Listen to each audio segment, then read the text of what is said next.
말씀 나누겠습니다. 로마서 30번째입니다. 자, 로마서 2장 6절에서 16절까지 우리 함께 봉독하겠습니다.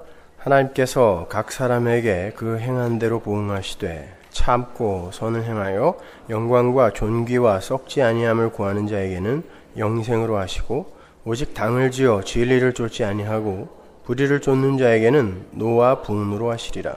악을 행하는 각 사람의 영에게 환난과 곤고가 있으리니 첫째는 유대인에게요 또한 헬라인에게며, 선을 행하는 각 사람에게는 영광과 존귀와 평강이 있으리니 첫째는 유대인에게요 또한 헬라인에게라. 이는 하나님께서 외모로 사람을 취하지 아니하심이니라. 아멘. 지붕 위에 바이올린, Fiddler on the Roof라는 영화가 있죠. 원래 Fiddler라는 악기는 바이올린은 아닌데 바이올린이랑 비슷하게 생겨서 그렇게 번역을 한 것 같아요. 원래 원작의 제목은 테비에와 그의 딸들입니다. 테비에라는 유대인 아버지가 러시아 혁명 등의 그 외부의 영향에도 불구하고 종교와 전통 그리고 가정을 지켜나가는 그런 이야기죠. 닥터 지바고와 함께 러시아 혁명을 배경으로 한 아주 유명한 영화입니다. 유대인들에게 있어서 지붕은 불확실하고 불안정한 삶에서 전통과 자존심을 지키는 선택받은 인간의 생존 의지를 함축적으로 의미하는 거예요. 그게 지붕이에요. 유대인들에게 있어서 바깥 환경이 아무리 요동을 쳐도 하나님의 선택을 받은 유대인들은 그들의 전통과 종교 위에서 안전하다라는 걸 지붕 위에 바이올린이 웅변하는 거예요. 그래서 러시아 태생의 유대인인 샤갈, 마크 샤갈의 그림에도 지붕들이 그렇게 많이 등장을 하는 겁니다. 샤갈의 죽은 남자, The Dead Man이라는 작품을 보면 지붕 위에 이미 죽어있는 남자가 바이올린을 켜는 그런 모습이 나오는데요. 유대인이면서 독실한 유대교도였던 샤갈이 유대인들의 자존심이자 전통을 상징하는 지붕 위에서 바이올린을 켜고 있는 이를 죽은 자로 그렸다라는 건 많은 것을 시사해 주는 거예요. 저희 자의적 해석이긴 하지만 인간의 전통과 종교와 그것을 다 아우르는 선행 체계와 지식 체계들로 덮어 씌운 인간들의 자존심이라는 그 지붕은 죽은 자들의 것이지 산 자들에게서 나와서는 안 되는 것임을 샤갈이 그려낸 것은 아닌가 제가 생각을 해봤습니다. 원래 인간은 스스로를 규합해서 한 지붕 아래에서 세력화되는 걸 금지당한 존재였어요. 그럼에도 인간들은 끊임없이 자신들의 지붕을 만들고 그 아래에서 세력을 규합하여 하늘에 대항하는 삶을 살았어요.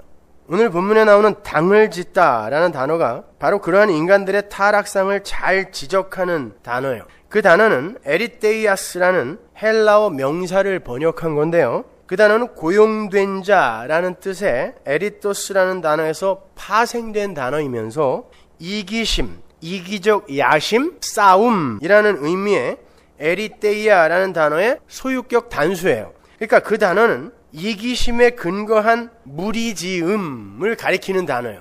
이해가 가세요? 무리가 지어져 있는데 서로 위에서 하나가 된 게 아니라 이기심을 채우기 위해 하나가 될 때 그 단어를 쓴단 말이죠.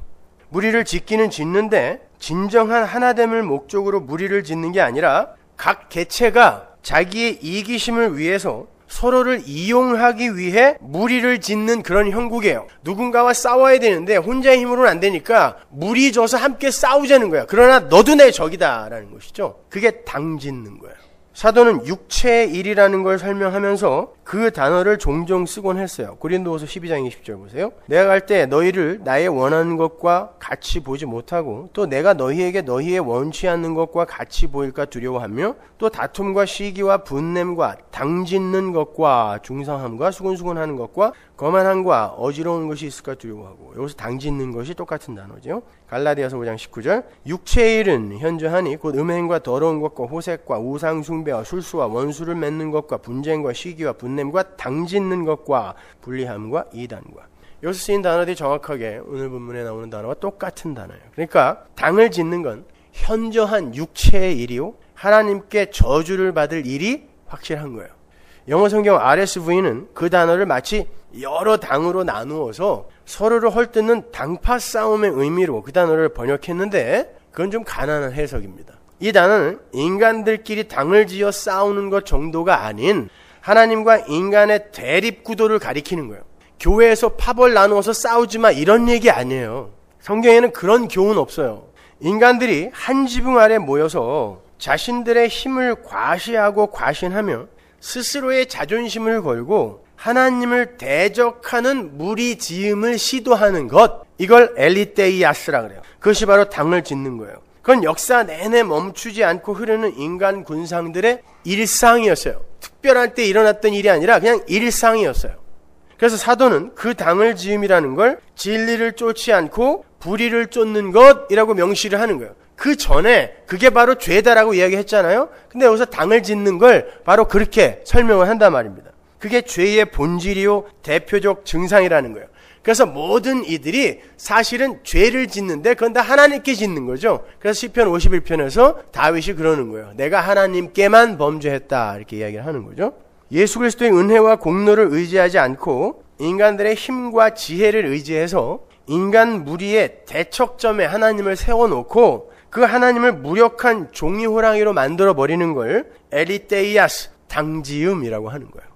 근데 그러한 한 지붕 밑에 무리지음이 진짜 공익을 위한 하나됨이 아니라 상대방을 위한 하나됨이 아니라 각자의 이기적 욕망을 성취하기 위한 무리지음이다라는 거예요. 그 모든 내용을 다 함의하는 게 엘리테이아스예요. 원래 인간은 하나님과 종적으로 하나가 되어서 인간들 사이에 횡적인 하나됨을 자연스럽게 획득하는 그런 존재로 지어진 거예요. 먼저 선행돼야 될 게 하나님과 인간의 종적 하나됨이에요. 거기서 횡적 하나됨이 주어지는 거거든요. 그 말은 이합 집산의 자발성이나 주도권이 인간에게는 애초에 주어지지 않았다는 말이에요. 그게 묵시 속 하나님 백성들의 존재 양식이에요. 인간들은 절대 스스로 하나가 될 수 없어요. 자기들끼리. 그러한 천국의 존재 양식이 제일 먼저 원시적으로 기술이 된 게 창세기 2장이에요. 24절 보세요. 이러므로 남자가 부모를 떠나 그 아내와 연합하여 둘이 한 몸을 이룰지로다. 성경의 한 몸 사상은 여기서 출발하는 거예요. 하나님의 형상으로 남자와 여자가 만들어졌죠. 우리가 우리의 형상으로 사람을 만들자 그래놓고 남자와 여자를 만들었단 말이에요. 남자만 만들고 여자만 따로 안 만들었다니까요. 그 남자와 여자, 즉 최초의 인류가 한 몸으로 지어지는 거예요. 지금 한 몸이에요. 떨어져서 서로 사람 안 되는 거예요. 그러니까 하나님의 백성은 각자 따로 독립성을 확보할 수 없고 개체적 존재성이나 주체성이나 독자적인 영역을 챙겨 가질 수가 없어요. 집합적으로 만들어진 거예요. 하나님에 의해서. 그러니까 각자 개인적으로 하나님 앞에서의 존재성을 챙겨 가질 수가 없어요. 하나님은 집단적으로 하나님의 형상으로 사람이라는 걸 만들었어요. 하나님의 백성이라는 걸 만들었단 말이에요. 아담이 없이 하와가 사람일 수 없고 하와가 없이 아담이 사람일 수 없는 것처럼 하나님의 백성, 즉 교회는 어떤 기준점으로서의 그 기호주의로 부름을 받은 집단적 존재예요. 당연히 그 기준은 예수 그리스도죠. 그러니까 교회는 개인의 성숙 정도나 됨됨이 등을 근거로 개별적 구원을 받을 수 있는 게 아니라 창세전에 이미 집단적으로 하나님에 의해 구원을 받은 거예요. 아담과 하와의 한 몸은 남자가 부모를 떠나서 아내와 연합함으로 이루어지는 한 몸이죠. 이 한 몸은 각자 개체의 어떤 됨됨이나 실수나 죄로 인해 멸해질 수 없는 한 몸이에요. 그런데 그 남자는 자신의 죽음으로 여자를 만들어내죠.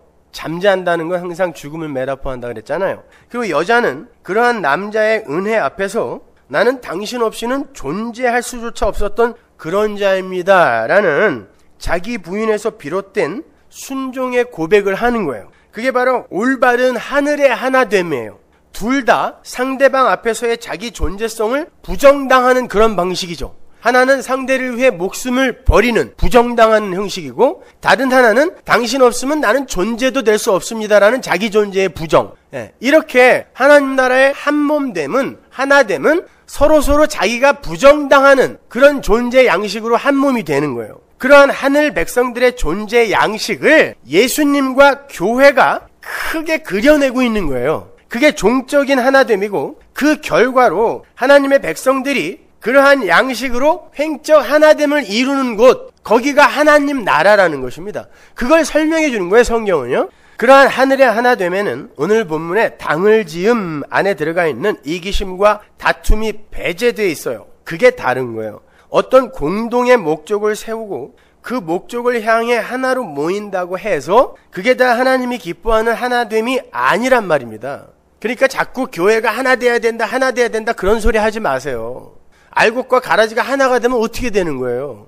그런 식의 하나됨 아니라니까요. 협동이라 그래요. 그냥 그거는 우리들 잘 먹고 잘 살기 위해서 다른 데에 우리 교회 이름 내기 위해서 잘 협동하자 그러잔 말이에요. 차라리 그건 성경이 이야기하는 하나됨 아니에요. 하늘의 하나됨은 하나님의 뜻에 복종하는 자들이 자신들의 피조물됨을 올바로 인식하고 수긍하며 하나님의 뜻을 따라서 하나님과 연합이 될 때 이루어지는 하나됨이에요. 그래서 하늘의 하나됨에는 지붕이 인간들이 세우는 전통이나 종교나 열심의 지붕이 아니라 유대인들의 그 지붕이 아니라 하나님의 장막으로 덮이는 거예요. 그게 요한계시록에 나오는 거죠. 그래서 하나님이 와서 덮으신다 그러죠. 그걸 장막이라고 그래요. 지붕이란 말이에요. 그것이 인간들이 세운 전통이나 열심, 종교성, 선행 등의 지붕이 아니라 하나님의 은혜라는 장막이 덮여 하나가 되는 거예요. 그래서 요한계시록에서 하나님의 백성들 위로 무엇가 내려온다? 장막이 내려와서 그들을 덮는다 그러죠. 성경 전편에 여러 번 반복되어 나와요. 그 장막의 이야기는 인본주의의 지붕이 벗겨지고 하늘의 지붕이 얹히는 거죠. 그게 하늘의 하나됨이에요. 그러한 창세기의 최초의 하나됨에 대한 부연을 사도 바울이 이렇게 설명해줘요. 창세기의 그 여자와 남자의 한 몸됨을 사도 바울이 에베소서에서 설명해주는 부분이에요. 여기가 에베소서 5장 22절 보세요.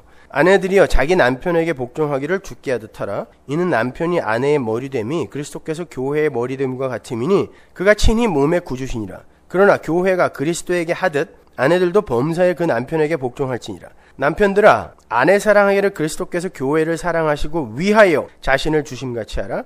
이 비밀이 크도다 내가 그리스도와 교회에 대하여 말하노라. 사도는 아내를 교회로 남편을 예수 그리스도로 비유를 해서 예수 그리스도와 교회의 하나됨을 설명하고 있어요. 근데 그 하나됨은 순종에서 비롯된 하나됨이요 상대를 위해 목숨을 버리는 희생에서 비롯된 하나됨이죠.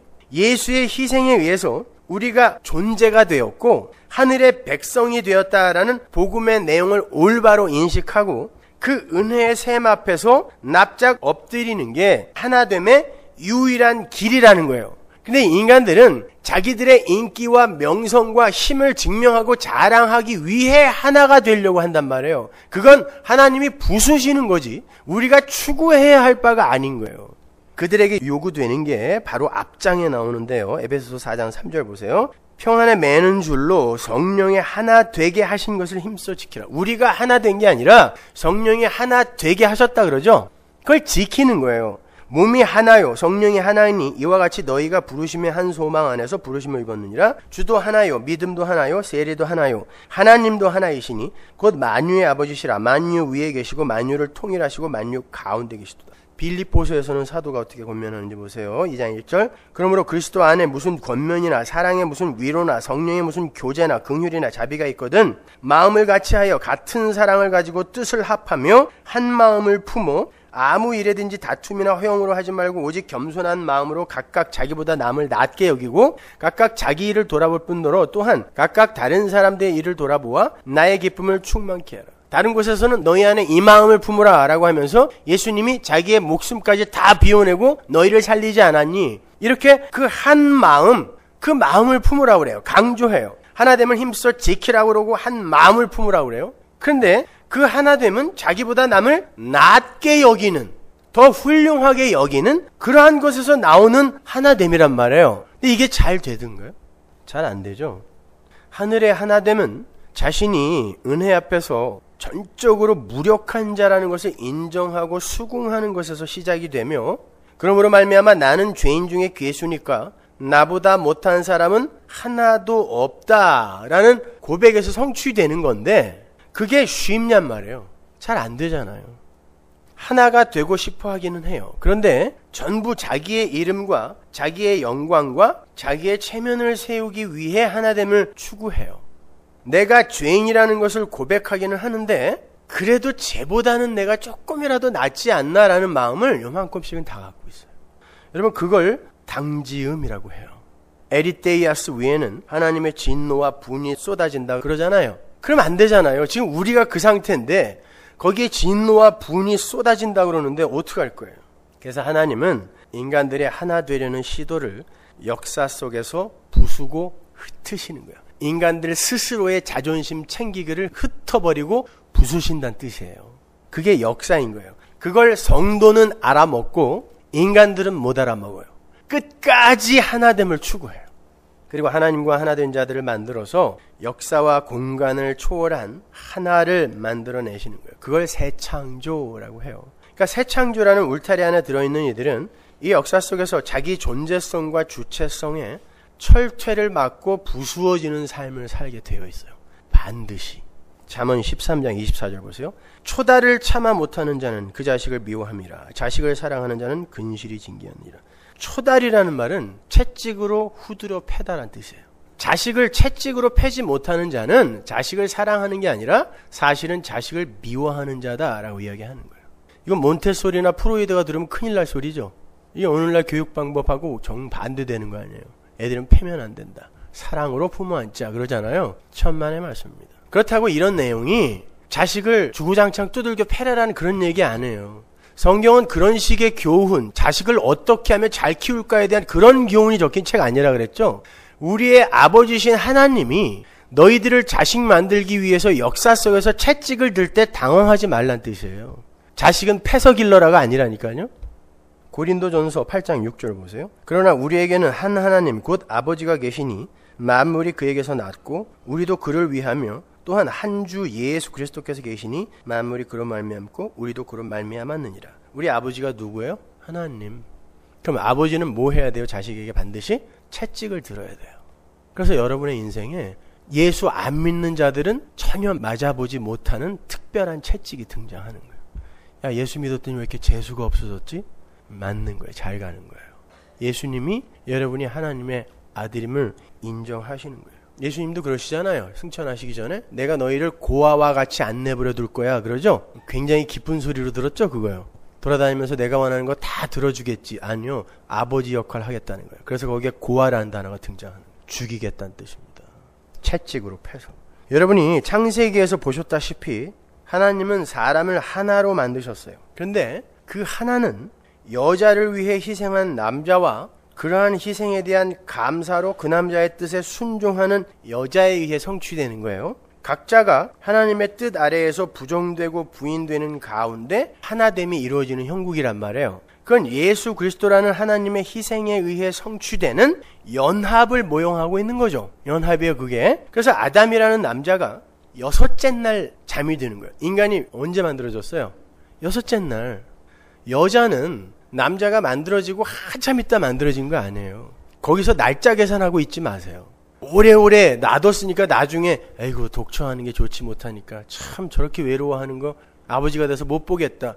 그러니까 자꾸 거기에 시간을 집어넣는 거예요. 아니에요. 하나님이 우리의 형상대로 사람을 만들자 그랬잖아요. 한 날 만들어진 거란 말이에요. 그리고 남자 여자 만들었다 그랬으니까 남자를 만들고 그 남자를 6째 날 죽이는 거예요. 잠들게 하는 거예요.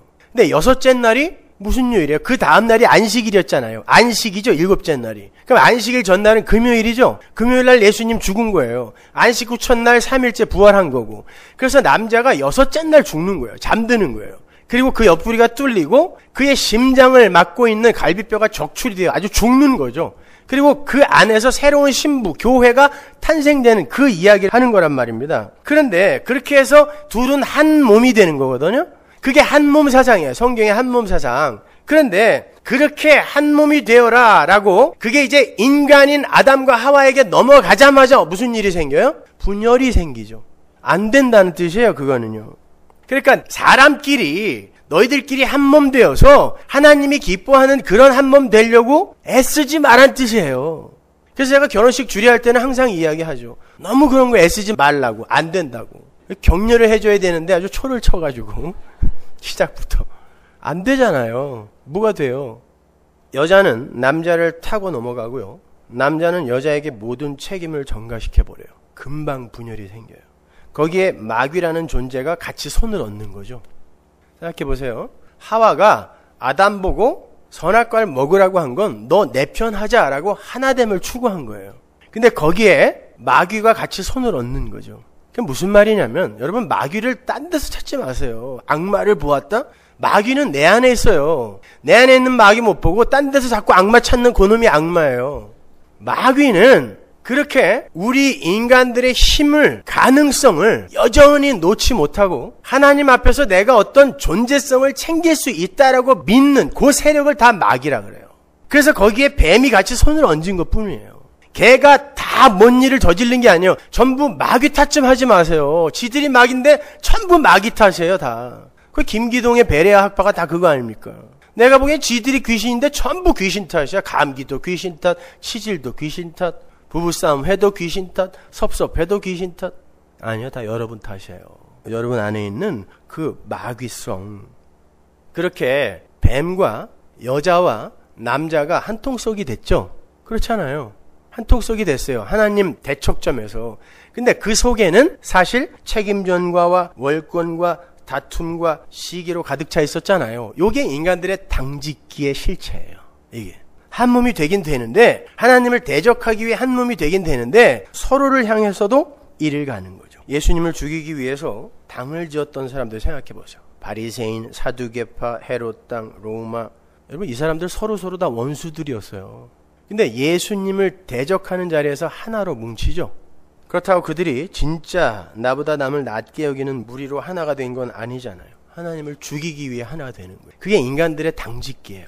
그들은 그 후로도 하나가 아니었어요. 인간들의 당짓기는 이렇게 감추어진 의도를 품은 저급하고 치사하며 더러운 하나됨인 거예요.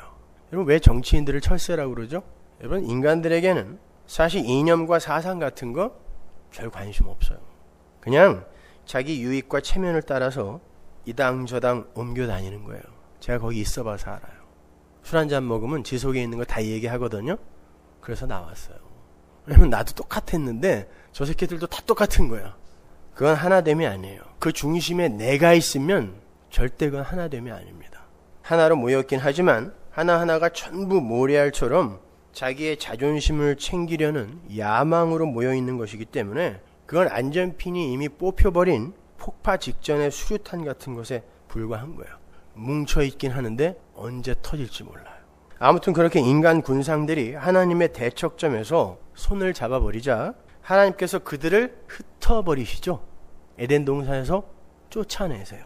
그러나 그게 바로 하나님의 은혜였어요. 그게 아버지의 초달이니까. 채찍을 드는 아버지의 초달이니까. 하나님께서 사람을 만드시고 그들에게 처음 내리신 명령이 뭐였죠? 생육과 번성과 충만이죠. 뭐 하라는 거예요? 한 곳에 모여 있으라는 거예요? 퍼지라는 뜻이. 퍼져라. 흩어져라 라는 뜻이. 창세기 1장 28절 보세요. 하나님이 그들에게 복을 주시며 그들에게 이르시되 생육하고 번성하여 땅에 충만하라. 땅을 정복하라. 바다의 고기와 공중의 새와 땅에 움직이는 모든 생물을 다스리라. 여기서 생육과 번성과 충만이라고 번역이 된 히브리어 마레, 라바, 파라는 전부 확장, 흩어짐, 확산이라는 뜻이에요. 그런데 동시에 모으다, 하나 되다 라는 뜻을 같이 갖고 있어요. 전혀 상반이 되는 의미인 것 같은데 그 상반된 의미가 같은 단어 안에 들어있는 거예요. 그러니까 하나님은 애초부터 인간들을 한 곳에 무리지어 정착하게 만들지 않으셨다는 거예요. 하나님은 세상으로 흩어져서 땅에 충만하라 그러셨어요. 아담에게. 근데 지들끼리 편먹고 선악과 먹어버렸잖아요. 그럼 어떻게 해야 돼요? 하나님이 흩어야죠. 그걸 흩어버리겠다가 창세기 3장 15절이죠. 너희들끼리 원수가 되게 만들겠다. 인간들은 이 마귀의 세력은 끊임없이 하나가 되려고 해요. 하나님처럼 되기 위해서. 근데 하나님은 그걸 끊임없이 흩어버리는 거예요. 왜? 내 은혜를 받아서 너는 내 백성이 돼야지. 니들이 하나 되어서 니네들의 힘과 지혜를 자랑해서 하나님 나라 못 오는 거다를 가르쳐주는 거예요. 그래서 창세기 3장 15절을 흩어버리는 그 대목을 원시복음이라고 하는 거예요. 그걸 복이라고 하는 거예요. 지금 1장 28절이. 흩어지는 거예요. 자기들끼리 하나 돼서 하나님의 대적으로 사는 건 이건 저주기 때문에 하나님의 그 시도들을 그냥 흩어버리는 거예요. 그게 역사란 말입니다. 그런데 그게 진짜 모으는 거라는 거예요. 그게 진짜 하나됨이 되는 유일한 길이라는 거예요. 하나님 앞에서 자기들의 존재성이나 주체성을 챙기지 않는 그런 낮아진 존재가 되어지는 게 하나님의 은혜라는 장막 안에서 진짜 하나 되는 모습이라는 걸 보여주는 거예요. 그래서 생육하고 번성하고 충만하라라고 하는 거야. 흩어져! 그러는 거야. 흩어져. 창세기 3장 24절 보세요. 이같이 하나님이 그 사람을 쫓아내시고 에덴 동산 동편에 그룹들과 두루 도는 화염검을 두어 생명나무의 길을 지키게 하시니라.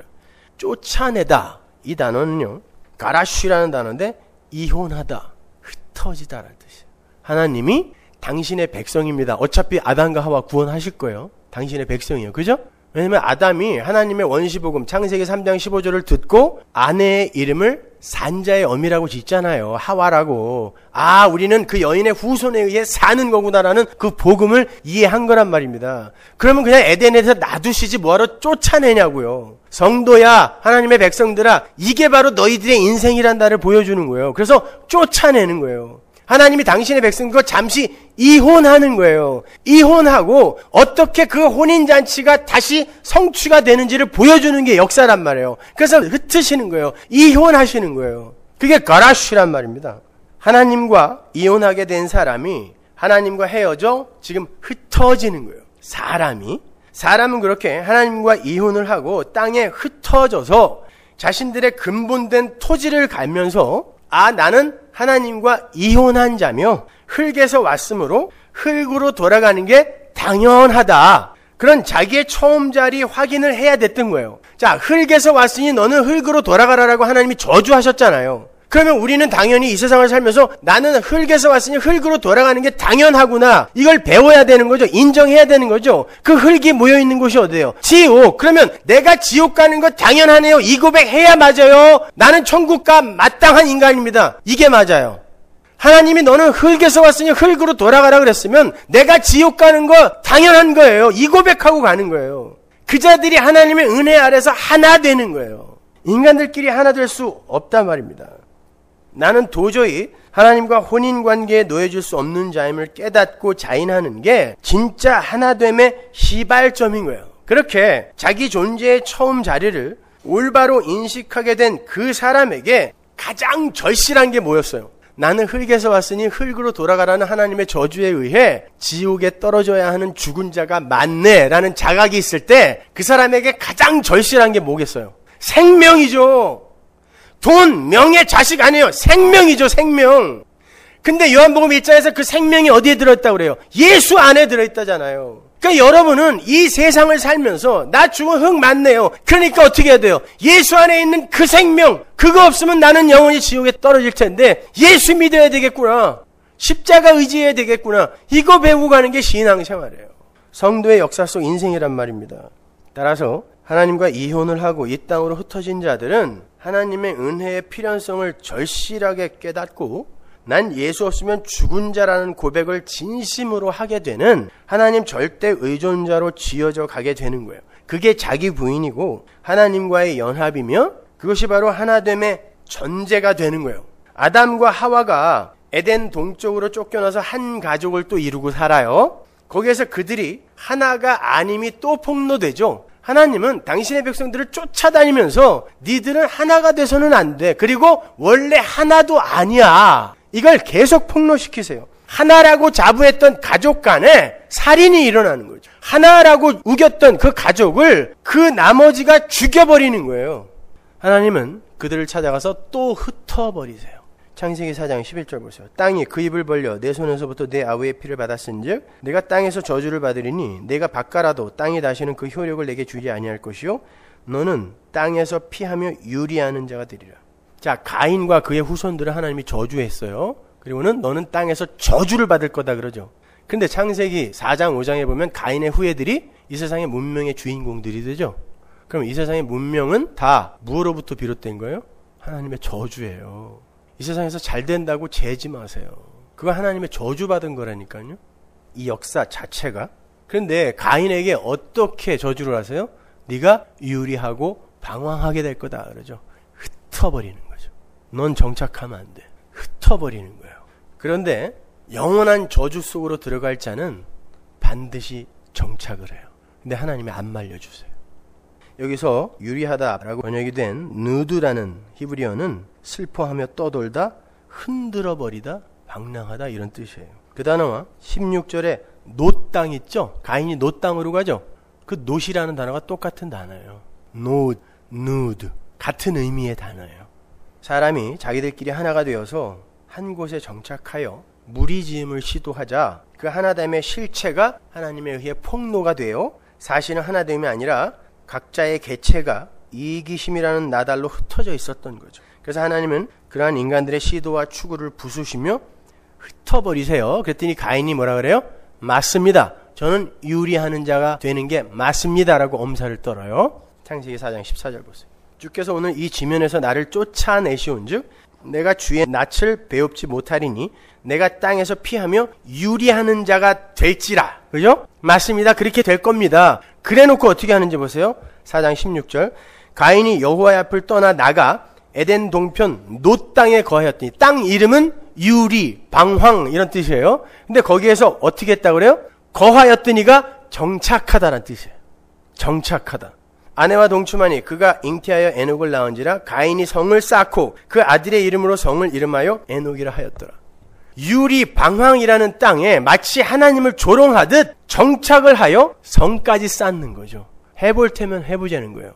요걸 유리 방황이라 그래요. 진짜 유리 방황. 이 땅에서 나그네요 이방인으로 유리 방황하는 그들이 정착한 거예요. 하나님 나라에. 그리고 이 땅에서 정착하여 살겠다고 하는 그들이 진짜 누드 유리 방황하는 거예요. 성도는 그걸 볼 수 있어야 되는 거예요. 그 에녹이라는 성 이름은 나에게 바치는 성이란 뜻이에요. 그리고는 가인의 후예들이 그곳에서 문명과 예술과 문화와 과학의 주인공들이 되어서 역사에 정착하는 모습이 4장 말미에 자세하게 적혀 있어요. 근데 성경은 그걸 땅으로부터 저주받은 거라고 분명히 이렇게 기록하고 있는데 사람들은 그게 하나님의 복받은 거라고 이야기하죠. 심지어 교회에서도 복받아라 복받아라 하면서 그 복의 내용을 이렇게 설명해 주잖아요. 고집 꼭대기에 올라가는 거, 세상에서 잘 되는 거 이런 식으로. 하나님은 그러한 인간들의 당짓기를 이번에는 홍수로 쓸어버리세요.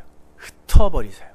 그 홍수 후에 창세기 1장에서의 아담에게 주어졌던 똑같은 명령이 노아에게 주어집니다. 창세기 9장 1절. 하나님이 노아와 그 아들들에게 복을 주시며 그들에게 이르시되 생육하고 번성하여 땅에 충만하라.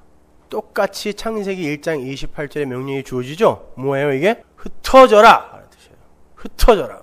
내가 니들이 하나가 되어서 니무롯, 영걸, 기보림 유명한 자 이런 니들의 이름을 위해서 하나가 되어 사는 그 꼴 도저히 못 보겠어서 홍수로 다 쓸어버렸으니까 이제 흩어져 라고 이야기하는 거죠. 흩어져라. 그랬더니 어떻게 했어요? 이제 작정을 하고 덤벼요. 보세요. 창세기 11장 1절. 온 땅의 구음이 하나요 언어가 하나이었더라. 이에 그들이 동방으로 옮기다가 시날 평지를 만나 거기 거하고 서로 말하되 자 벽돌을 만들어 견고히 굽자 하고 이에 벽돌로 돌을 대신하며 역청으로 진흙을 대신하고 또 말하되 자 성과 대를 쌓아 대 꼭대기를 하늘에 닿게 하여 우리 이름을 내고 온 지면에 흩어짐을 면하자 하였더니 이제 노골적으로 야 흩어지면 안 돼. 흩어지면 안 돼. 다 모여 그러는 거예요. 인간들이. 어떻게 해야 돼요 그러면? 또 흩으셔야죠. 이게 인간들의 당짓기예요. 인간들이 서로 힘을 합쳐서 스스로의 힘으로 하늘로 가는 길을 건설하겠다고 나서는 것. 그래서 예수님도 그 당시에 바리새인으로 대표되었던 아담 군상들을 건축자라고 부르는 거라 그랬죠. 건축자. 하늘로 가는 길을 지들끼리 세우는 거예요. 이게 바벨탑의 현장에 있었던 그 아담 군상들의 모습이었단 말입니다. 여러분 하늘로 가는 길은 내가 길이다라고 말씀하신 예수라는 길 이외에 다른 것으로는 열릴 수 없어요. 그래서 예수님이 내가 길이다라고 이야기한 거예요. 그런데 인간들이 하늘에 이르려고 스스로의 힘을 과시하는 거예요. 그게 역사란 말입니다. 하늘은 스스로 하나가 되어서 하늘에 이르러 보겠다는 인간들의 추구가 하나님에 의해 산산이 부수어지고 하나님이 원하시는 하나됨이 이루어질 때 그때 선물로 내려오는 거지 우리가 건축을 하여 쟁취할 수 있는 게 아니에요. 하늘은 하나님이 갖고 내려오는 거지 하나님 나라는 하나님으로부터 우리에게 선물로 주어지는 거예요. 하늘은 성령이 갖고 내려오는 거라니까요. 우리가 건축하여 올라가서 쟁취하는 게 아니란 말입니다. 우리가 하나가 되어서 하늘을 쟁취하자. 이게 불교를 포함한 이 세상 종교들이잖아요. 열심히 하여 해탈도 하고 윤회도 벗어나고 열반에 이르자. 천국 가자. 극락 가자. 이게 세상 종교죠. 기독교는 하늘은 내가 너희에게 선물로 주기 전에는 절대 너희 손으로 쟁취될 수 없는 것이다를 주지시킨 후에 선물로 내리꽂으시는 게 기독교의 하늘이에요. 여러분의 천국. 그걸 확실하게 그림으로 보여준 사건이 오순절 사건이죠. 오순절날 마가의 다락방에 모여있던 사람들이 갑자기 방언을 했죠. 글로사라는 단어가 뭐라 그랬어요? 불의 혀와 사람들이 했던 방언이 같은 단어라 그랬어요. 똑같이 글로사, 성령의 혀로 말하게 하시는 하늘의 언어. 그건 그곳에 모여있던 유대인 디아스포라들이 나고 자란 곳, 적어도 15개국 이상의 언어들을 거기에 모여있는 이들이 막 한 거예요. 언어가 다시 흩어지는 거예요. 근데 여기서는 흩어지는데 하나님에 의해 흩어지자 그들이 하나로 이해를 하여 진짜 하나가 되는 거예요. 바벨탑 현장에서는 언어를 흩었더니 이들이 저주받아 흩어져 버렸어요. 그런데 하나님이 하나님 나라를 갖고 와서 하나님의 흩으심으로 흩었더니 그들이 성령을 받고 흩어지면서 진짜 하나가 되더라는 거예요. 그걸 교회라 그래요. 사도행전 2장 4절 보세요. 저희가 다 성령의 충만함을 받고 성령이 말하게 하심을 따라 다른 방언으로 말하기를 시작하니라. 자기 나라 방언으로 이야기한 게 아니라 자기 나라 언어로 이야기한 게 아니라 각각 다른 15개국 이상의 사람들이 알아들을 수 있는 그 나라 방언들로 이들이 말하기 시작한 거예요. 언어가 흩어진 거예요, 지금요. 근데 다 알아듣는 거예요. 한 의미로. 그게 바로 진짜 하나님 나라의 존재의 메커니즘이란 말입니다. 창세기 11장 5절 보세요. 여호와께서 인생들의 쌓는 성과 대를 보시려고 강림하셨더라. 여호와께서 가라사대 이 무리가 한 족속이요 언어도 하나이므로 이같이 시작하였으니 이후로는 그 경영하는 일을 금지할 수 없으리로다. 자, 우리가 내려가서 거기서 그들의 언어를 혼잡케 하여 그들로 서로 알아듣지 못하게 하자 하시고 여호와께서 거기서 그들을 온 지면에 흩으신 거로 언어를 흩어버린 걸 그들을 온 지면에 흩었다라 그러죠. 흩으심으로 그들이 성 쌓기를 그쳤더라. 그 성 쌓기 그치지 않으면 어떻게 되는 거예요? 죽어요. 멸망입니다. 근데 하나님이 흩었더니 그들이 성 쌓기를 그쳤다라고 이야기하는 거죠. 바로 하나님이 흩으시는 그 인간들의 자존심과 인간들이 덮어놓은 지붕을 부수시는 게 복이다라는 걸 여기에서 암시한 다음에 사도행전에서 이게 성취되었음을 보여주는 거예요. 흩었더니 교회되더라. 근데 인간의 힘으로 흩을 수 없어서 하나님이 흩어버리는 거죠. 그게 여러분의 인생이에요. 흩어지는 거예요. 죽는 것입니다. 물론 창세기에서의 인간들은 또다시 이합 집산을 반복하면서 하나님과 맞짱을 뜨겠다는 시도를 하죠. 하나님은 그때마다 그들을 바벨론으로, 아수르로, 애굽으로 흩으세요. 그래서 사도행전에 그런 각국으로 흩어진 디아스포라들이 등장했던 거예요. 그리고는 그들이 진짜 하나가 되는 모습이 그려지는 거죠. 그 중간에 십자가가 섰잖아요. 십자가가. 니들의 힘으로는 도저히 안 되어서 내 아들이 죽었다. 가끔 그런 꿈을 꿔요. 어떤 할아버지가 그냥 머리가 산발이 되어서 눈물을 철철 흘리면서 맨발로 돌아다니면서 내 아들 죽었다고, 내 아들 죽었다고, 내 아들 본 적 있냐고. 근데 사람들이 다 몰라요. 난 소도 사야 하고요, 나는 밭에도 가야 되고요, 장가도 가야 되고요. 그 할아버지가 눈물 흘리면서 계속 붙들며 이야기를 하죠. 아니 니들 때문에 내 아들이 죽었다니까. 그거 아냐고. 근데 거기다 대놓고 또 병 고쳐주세요, 부자 되게 해주세요. 하나님은 오늘도 그 아들의 죽음으로 슬퍼하고 계신데 우리는 그 아들의 죽음 앞에서 그 아버지를 조롱하는 것입니다. 하나님의 흩으심의 결과가 어떠한 열매를 맺는지 보라는 거예요. 생육하고 번성하여 땅에 충만하라는 하나님의 명령이 지켜졌을 때 진짜 하늘 백성의 하나됨이 성취된다라는 걸 보여주는 거예요. 근데 인간의 힘으로는 그게 안 되니까 십자가가 개입을 하는 거죠. 하나님의 십자가로 인간들의 자기 우상화, 당짓기를 깨 부수시는 거예요. 그래서 승천하시기 전에 예수께서 당신의 제자들에게 또다시 너희들은 흩어져라 명령하고 가시는 거예요. 마태복음 28장 18절 보세요. 예수께서 나와 일러 가라사대 하늘과 땅의 모든 권세를 내게 주셨으니 그러므로 너희는 가서 모든 족속으로 제자를 삼아 아버지와 아들과 성령의 이름으로 세례를 주고 내가 너희에게 분부한 모든 것을 가르쳐 지키게 하라. 볼지어다 내가 세상 끝날까지 너희와 항상 함께 있으리라 하시니라. 사도행전 1장 8절 보세요. 오직 성령이 너희에게 임하시면 너희가 권능을 받고 예루살렘과 온 유대와 사마리아 땅 끝까지 이르러 내 증인이 되리라 하시니라. 뭐라는 거예요? 이거 단순히 전도하라 이 말하는 거 아니에요. 흩어져라. 너희들의 그 흩어지는 삶 속에서 내일은 내가 하겠다는 뜻이에요. 우리가 누구를 전도합니까? 하나님의 창세전 택한 백성이 우리의 삶을 통하여 그냥 하나님에 의해 불려 들어오는 거예요. 그런데 제자들이 흩어졌나요? 예루살렘 교회에 또 뭉쳐진 소금처럼 꽁꽁 뭉쳐 있었죠? 어떻게 하세요? 또 흩으세요. 그 흩어짐에 스데반의 죽음이 기화가 되죠. 예수 그리스도의 죽음을 모형하는 거예요. 사도행전 8장 1절 사울이 그의 죽임당함을 마땅히 여기더라.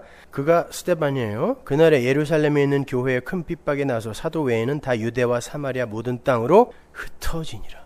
이렇게 인류의 역사는 인간들 측에서 만들어내려 하는 인류의 하나됨과 그것을 흩어버리시며 하나님과의 하나됨을 먼저 고민하라는 하나님 측에서의 열심이 서로 충돌을 하는 현장이에요. 따라서 이 서머나교회라는 이 로컬 처치는 그 자체로 우리가 유지하고 확장하는 걸 목적으로 삼아서는 안 돼요. 여러분은 교회가 커지고 또 탄탄해지고 하는 걸 자랑해서는 안 돼요. 흩어져야 되는 거예요. 오히려 하나님이 언제 예루살렘에서라도 그냥 잘 모여서 여기에서 크게 부흥시켜라 그랬나요? 흩어져라. 니들 하나하나가 흩어져야 내가 일을 할 거 아니야 얘기한 거예요. 그러니까 엉뚱한 거 목적하지 마세요. 우리 교회가 요즘 사람들이 많이 온다고 해서 다들 그냥 기들이 살아가지고 흩어져야 돼요. 그러니까 인간들의 가능성과 자존심을 버리지 못하고 자기들 스스로의 힘으로 하늘에 닿아보겠다는 자들은 끊임없이 당을 짓고 하나님은 계속해서 그들의 당짓기를 파해버리시고 예수를 머리로 한 하늘의 당짓기를 버리시는 게 이 역사예요. 그렇게 로마서는 1장 1절부터 시작해서 전부 왜 의인은 하나님이 선물하시는 믿음에 의한 의로만 살아날 수 있는가라는 인간 자체의 자격과 공로의 그 부정이 전제로 깔려있는 거예요. 니들은 안 된다라는 게 전제로 깔려있는 거예요.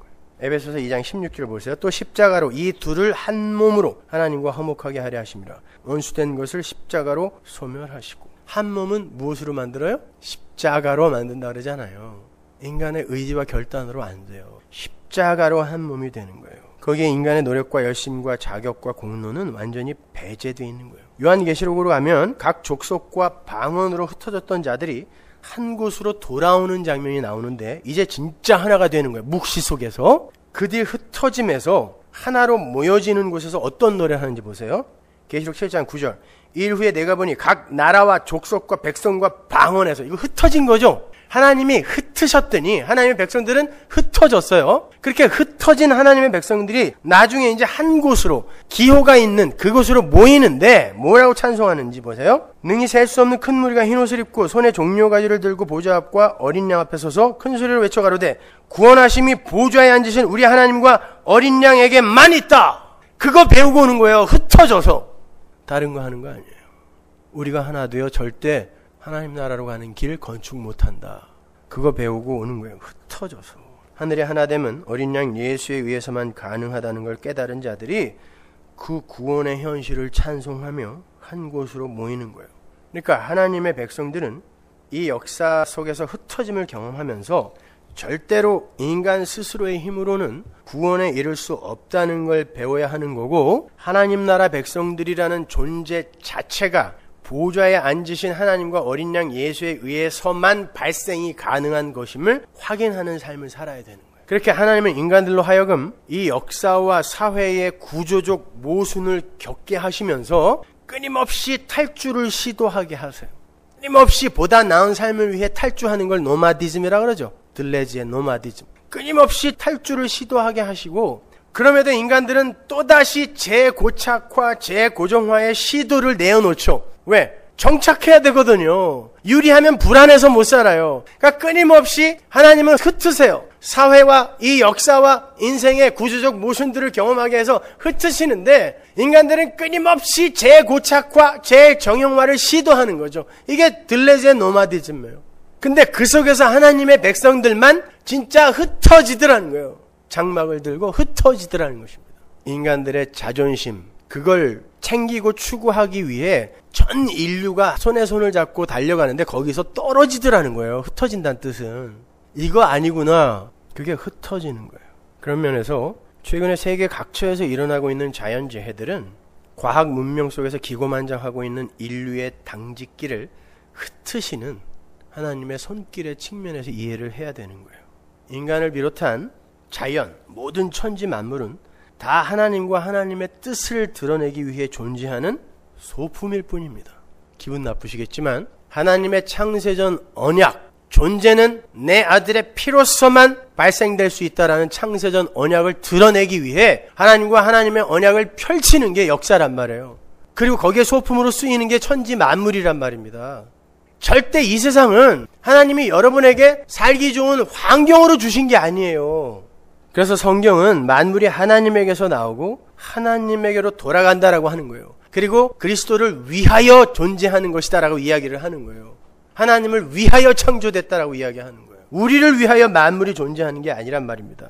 따라서 이 천지 만물은 인간의 생존을 위해 인간이 거하기 알맞은 환경으로 존재하는 게 아니라 하나님의 언약을 세상에 드러내고 그 언약 성취의 과정을 통해서 하나님의 하나님 되심을 드러내는 역할로 존재하는 거예요. 그럼에도 인간들은 그러한 자연과 우주 속에서도 자신들의 생존에만 관심을 가져요. 이게 인간들의 당직기예요.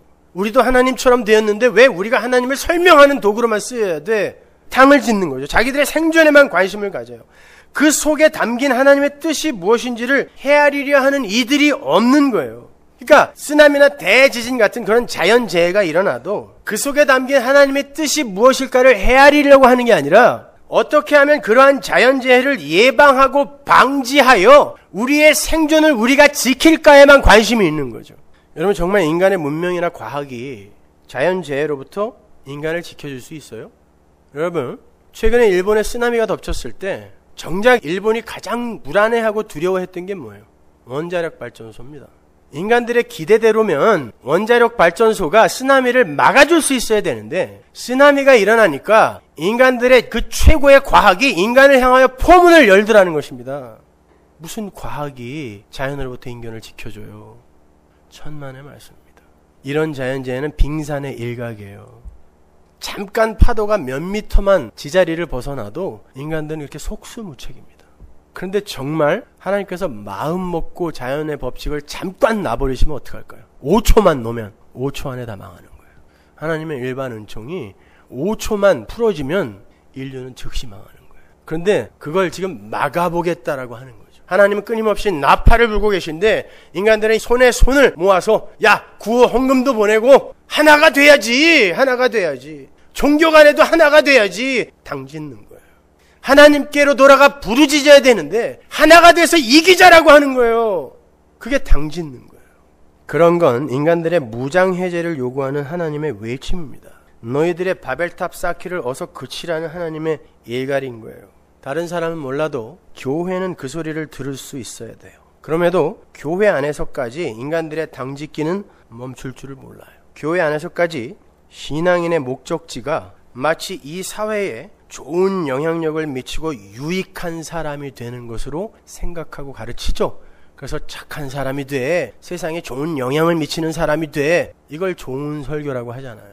예수님은 그때 당시 그 사회에 어떤 식으로든 좋은 영향을 미칠 수 없었던 창녀 세리들을 데리고 올라갔다는 걸 잊지 마세요. 그들이 구원받은 이후에 개과천선하여 사회의 정화와 정의와 평등에 기여했다라는 말은 성경에 단 한마디도 없단 말입니다. 근데 교회의 목적지가 사회에 유익한 사람이 되자 천만의 말씀입니다. 그게 당짓는 거예요. 착하게 살지 말라는 거 아닙니다. 그게 목적이 되어서 스스로 자존심 챙겨가지 말란 뜻이에요. 기독교의 목적지가 그런 것이 되어버리면 그건 곧 인간들의 자존심 지키기, 아담들의 당짓기가 되는 거예요. 오늘날 개혁주의의 성화론이 그거 하자는 거 아닙니까? 하나님은 우리에게 이 역사에 유익한 자가 되라고 명령하지 않으셨어요. 우리에게 하나님의 은혜가 부어지지 않으면 우리는 얼마나 보잘것없는 존재인가를 깨닫고 오라고 우리를 이 역사 속에 보내신 거예요. 그래서 바울이 죄가 더한 곳에 은혜가 더욱 넘친다라고 이야기한 거예요. 그 말은 죄가 더하는 곳에 은혜가 넘치니까 죄 많이 지어라는 뜻이 아니라 죄를 죄로 인정하는 곳에서만 은혜가 은혜로 드러난다는 뜻이. 그 자리로 우리 보고 가라는 거예요. 그런데 너희는 너희들의 죄인됨을 전혀 모르고 있지 않니? 왜? 당짓느라고 잘하고 있거든요. 서로 도와가며 착하게 열심히 이 세상을 아름답게 구축하고 있거든요. 그렇게 자신의 죄가 죄로 드러나기 위해서는 하나님의 흩으심의 개입이 필연적이에요. 나 아니네 라는 이 흩으심의 개입, 이것이 필연적이란 말입니다. 우리가 지붕으로 덮고 있던 것들을 다 부수고 들추어 내버리신단 말이에요. 거기에서 조금씩 자신의 가치와 유익을 중심으로 살던 자의 삶이 움직이기 시작하는 거예요. 내 힘 이거 진짜 힘 아니고 내 지혜 진짜 지혜 아닌 거구나. 그걸 점차로 알아갈 때 우리는 나 중심의 그 하나됨, 나 중심의 무리지음이 얼마나 허망한 것인지를 조금씩 느끼게 되는 거예요. 저는 사실 꽤 오랫동안 이 서문화교회는 저를 중심으로 하나가 되어 있다고 착각하고 있었어요. 마귀는 다른 데 있는 게 아니에요. 정말이에요. 그래서 가끔 내가 빠진 이 서문화교회를 상상하면서 굉장히 안타까운 마음에 가슴을 쓸어내리기도 했어요. 그런데 얼마 전부터 그런 소리가 들려요. 네가 뭔데? 라는 이런 일갈이 들리기 시작했어요. 교회의 주인은 하나님입니다. 교회의 목자 아닙니다. 하나님입니다. 그래서 예수님께서 내 양이라 그러죠. 네 양 아니에요. 어디 목사의 양이 있습니까? 누가 목사를 목자라 그래요? 교회의 설교자 성령입니다. 그렇다면 하나님이 세우신 교회라면 스피커여 소리에 불과한 제가 빠져도 여기는 튼튼해야 돼요. 그게 아니라면 우리는 잘못 모인 거예요. 이 지적 허영심을 채우기 위해 못 들어본 이야기 들으러 나온 사람들이 모인 곳이라고 생각하시면 돼요. 그게 안 된다면. 여러분, 교회는 그런 여러분의 지적 허영심을 채우는 곳이 아니에요.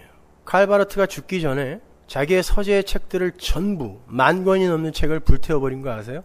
그리고 성경 하나 딱 꽂아놨습니다. 칼바르트를 저는 별로 좋아하지 않지만 그는 정말 시대의 사상가였고 철학자였고 신학자였어요. 그 사람의 책을 한 권을 읽으려면 정말 진이 빠질 정도로 힘이 들 정도예요. 그가 갖고 있는 어휘력, 그가 갖고 있는 논리, 우리는 상상을 초월해요. 근데 죽기 얼마 전에 자기가 그렇게 공부하고 그렇게 열심히 노력한 모든 게 십자가 앞에서 다 헛거다라는 걸 알게 된 거죠. 다 태워라. 그래서 바울도 그런 거예요. 내가 십자가에 못 박힌 예수 그리스도 이외에 아무것도 알지 않겠노라고. 그거 배우는 거예요, 여러분. 예배당에서. 왜 나는 예수 없으면 존재일 수조차 없는가. 신학과 교리에 얽매이지 마세요. 신학이 예수 죽였어요. 바리새파, 사두개파, 에세네파, 쿰란 공동체, 당시에 자기들끼리 최고의 신학이라고 우기던 신학과 교리를 갖고 있던 자들이었어요. 근데 신학과 교리, 하나님을 향한 신학과 교리가 하나님이 왔더니 그를 죽이더라는 겁니다. 여러분은 그런 거 배우러 온 거 아니에요, 여기에. 예수 배우러 오신 거예요. 은혜의 저주로 오시는 거예요. 그렇게 우리는 우리의 지붕을 빼앗기다가 결국 홀랑 벗겨진 지붕 위로 예수의 은혜라는 지붕이 다시 얹혀지는 그러한 위대한 경험을 이 인생과 역사 속에서 하고 가야 돼요. 그래서 계시록에서 우리 위로 장막이 덮는다. 장막이 덮는다. 계속 그런 이야기를 하는 거예요. 그게 하나님 나라예요. 그래서 이사야가 그 하나님 나라를 이렇게 묘사하는 겁니다. 이사야서 11장 6절 보세요. 그때 이리가 어린 양과 함께 거하며 표범이 어린 염소와 함께 누우며 송아지와 어린 사자와 살찐 짐승이 함께 있어 어린아이에게 끌리며 암소와 곰이 함께 먹으며 그것들의 새끼가 함께 엎드리며 사자가 소처럼 풀을 먹을 것이며 젖먹는 아이가 독사의 구멍에서 장난하며 젖된 어린아이가 독사의 굴에 손을 넣을 것이라. 나의 거룩한 산 모든 곳에도 해됨도 없고 상함도 없을 것이니 이는 물이 바다를 덮음같이 여호와를 아는 지식이 세상에 충만할 것입니다. 그날에 이새의 뿌리에서 한 싹이 나서 만민의 기호로 설 것이요 열방이 그에게로 돌아오리니 그 거한 곳이 영화로우리로다. 일이나 표범이나 사자나 독사가 자기의 힘을 자랑하며 자기의 이익과 자기의 배를 위한 삶을 산다면 어린아기나 어린 양이나 어린 염소는 절대 무사할 수 없어요. 근데도 천국 가서 무슨 상 받겠다고 하는 인간들 있죠? 그 이빨 갖고 천국 가겠다는 일이에요, 그거요. 아닙니까? 다른 이들보다 나는 걔네랑 동등한 자리에서 그렇게 살 수는 없어. 이거 아닙니까? 상을 요구한다는 건. 그러면 거기에서도 잡아먹히고 잡아먹는 일이 생기게 돼요. 근데 거기는 그런 일이 없어요. 일이나 사자나 표범이나 어린 양이나 어린 아이가 같이 노는 거예요. 그것은 붕어빵처럼 똑같은 모양의 똑같은 힘을 소유한 자들이 모여 사는 그런 재미없는 곳이 아니라는 거예요. 천국에 갔더니 전부 배용준이야, 막 그냥. 그 전부 최지우. 재밌어요, 그게? 성형 전으로 부활할까요? 후로 부활할까요? 그런 게 왜 궁금해요? 각기 다른 모양과 능력과 힘을 소유하고 있는 다양성이 있어요. 근데 그 다양성이 여호와를 아는 지식 앞에서 헛것이 되더라는 것입니다. 아무런 차이와 구별의 근거가 못 되는 거예요. 여호와를 아는 지식 앞에서 그것이. 그 다양성과 차이를 무색해 하는 그 기호가 섰으니 그게 예수 그리스도다라고 이야기하는 거예요. 그분의 십자가 은혜 앞에서는 사자나 호랑이나 어린 양이나 어린 아기나 모두 죽은 흙일 수밖에 없는 거예요. 은혜가 아니면 죽은 거니까. 예수의 은혜가 없이 존재할 수 있는 건 단 하나도 없잖아요. 그러니까 그 지식이 올바로 박히면 그게 내 힘이 안 되는 거예요. 그러니까 사자가 이를 갖고 있어도 그걸 잡아먹는데 못 쓰는 거예요. 내 힘이 아니거든요. 성도가 바로 그 자리로 끌려가는 거란 말입니다. 그들은 결국 자기의 이익과 가치를 위해 살 수 없게 완성되는 거예요. 그래서 내가 배가 고파도 상대를 뜯어먹을 수가 없는 거예요. 거길 하나님 나라라 그래요. 그래서 천국은 외양상 평등한 곳이 아니라 십자가에 의해 평등한 곳이 되는 곳이에요. 그게 진짜 하나됨이요. 그게 진짜 하늘의 당짓기인 거예요. 자기 부인된 사자, 자기 부인된 표범, 자기 부인된 어린아이, 자기 부인된 뱀, 이런 것들이 나는 죽은 흙 맞습니다 라고 하나님 앞에 다 엎드려 있는 거, 이걸 하나됨이라 그래요. 거기에 다툼이 없잖아요. 여러분, 신앙생활을 통해 바로 그 예수의 은혜를 배우는 거예요. 요한복음 17장으로 가면 그 하늘의 하나됨이 어떠한 메커니즘에 의해서 성취가 되는지 잘 나와 있어요. 17장 21절 보세요.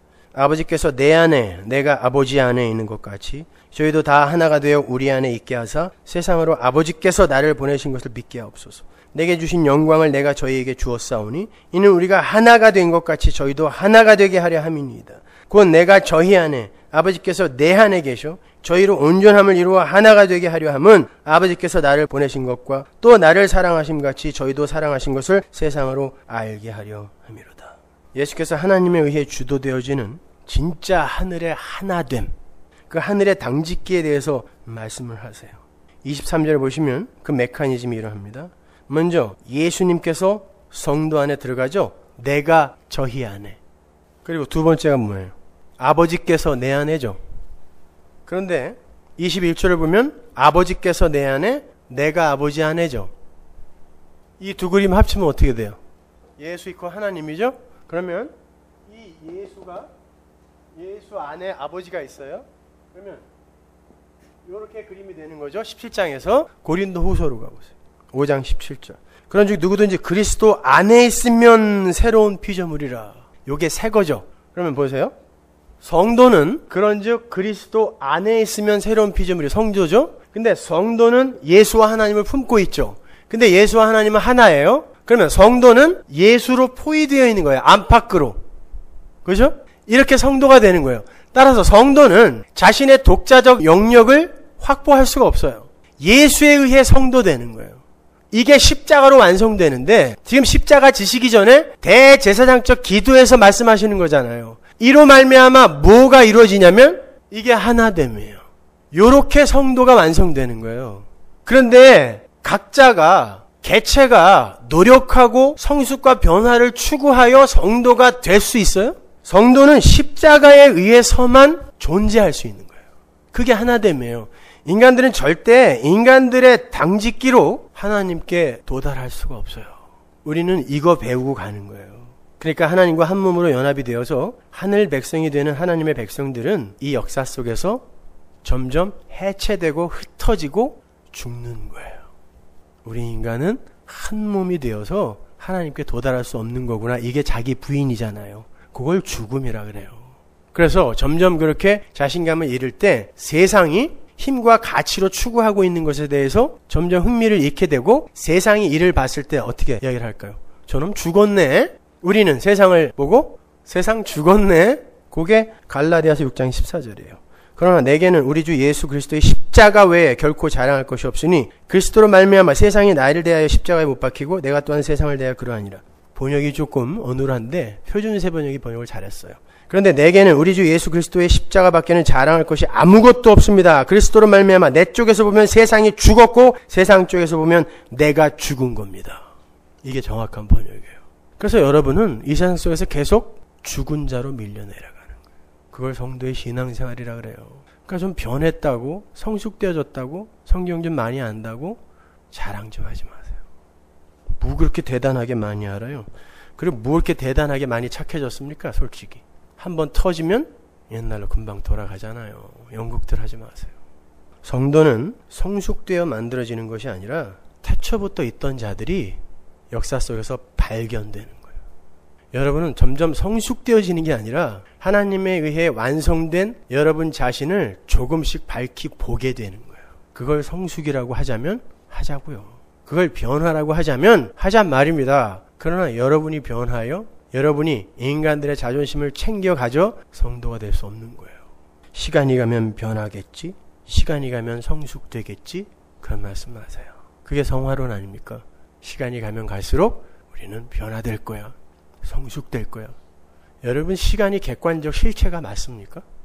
시간이 뭐예요? 시간이 객관적 실체가 맞아요? 아침, 점심, 저녁. 시간이죠. 아침밥, 점심밥, 저녁밥. 뭐가 달라요? 밥이라는 것과 밥을 먹는 행위 다 같은데 행위자의 행위를 인간들이 밖에서 이렇게 하나 둘 세는 걸 시간이라 그래요.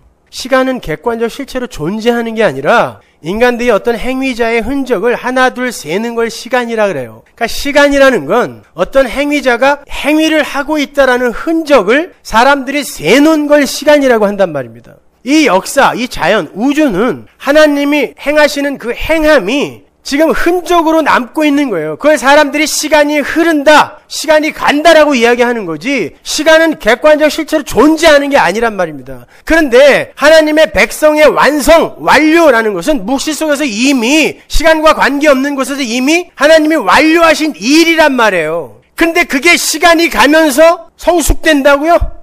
변화된다고요? 천만의 말씀이요. 하나님이라는 행위자가 이미 묵시 속에서 완성해 놓으신 그 행위의 흔적이 역사 속에서 이렇게 발견되어지는 거예요. 따라서 여러분은 나는 열심히 노력해서 변해야지 보다 하나님이 왜 아들을 죽이면서까지 나를 구원해낼 수밖에 없었는가를 먼저 배우고 그럼에도 불구하고 이미 창세전에 나 같은 걸 하나님 백성으로 완료해 놓으셨다니 거기에 감격하는 자가 되는 거예요. 그걸 신앙생활이라 그래요. 그러니까 여러분은 이미 묵시 속에서 완료되어 있는 여러분의 그 복된 현실을 이 역사라는 이 죽은 자들이 사는 이 무덤 속에서 조금씩 경험하면서 여러분에게 거저 은혜로 주어진 그 현실이 얼마나 엄청나고 대단한 것인지 찬송하는 자로 지어져 가면 되는 거예요. 세상은 분명히 여러분들에게 아이고 저거 죽었네 저거 그 말을 할 거예요.